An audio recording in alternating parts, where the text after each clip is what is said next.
Dans cette vidéo, vous allez découvrir les différents effets que vous pouvez rencontrer au tennis de table. Il existe 4 effets principaux: le coupé, le lifté, le latéral et le dévié. Premièrement, l'effet coupé. Pour l'obtenir, frottez la balle plus ou moins par-dessous avec un mouvement d'arrière en avant. Plus la raquette va vite au moment où elle touche la balle, plus il y a de rotation. Au moment du rebond sur la table, la balle est freinée. Lorsqu'elle touche la raquette adverse, la balle descend. L'effet coupé gêne votre adversaire pour attaquer dans de bonnes conditions. Pour contrer l'effet, relevez la balle en orientant votre raquette vers le haut et en ayant un geste plutôt montant. Deuxièmement, l'effet lifté. Pour l'obtenir, frottez la balle plus ou moins au-dessus, avec un mouvement plus ou moins de bas en haut et de l'arrière vers l'avant. Plus la raquette va vite au moment où elle touche la balle, plus il y aura de rotation. Au moment du rebond sur la table, la balle accélère et sa trajectoire s'aplatit. Lorsqu'elle touche la raquette adverse, la balle monte. L'effet lifté complique le contrôle de l'adversaire et vous permet de pouvoir attaquer au coup suivant.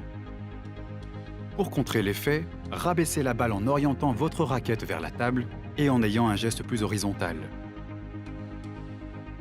Troisièmement, l'effet latéral. Pour l'obtenir, frottez la balle derrière ou sur l'un des côtés avec un mouvement latéral de gauche à droite ou de droite à gauche.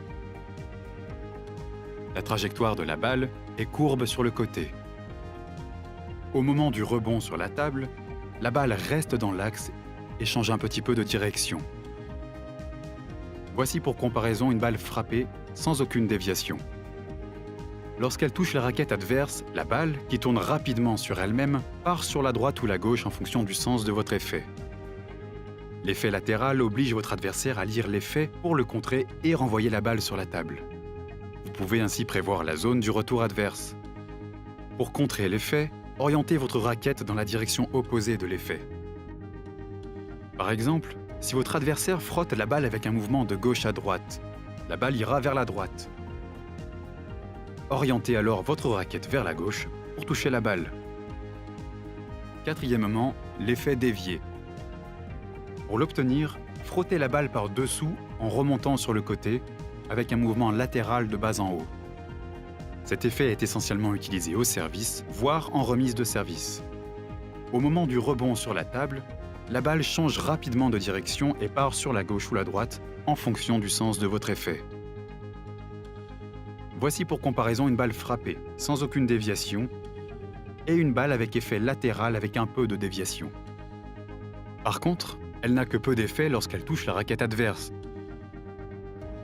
L'effet dévié oblige l'adversaire à lire la trajectoire pour réussir à taper la balle. Entraînez-vous pour vous rendre compte de l'impact des effets sur la table et la raquette adverse, et alternez avec des balles molles de temps en temps pour surprendre votre adversaire. À vous de jouer!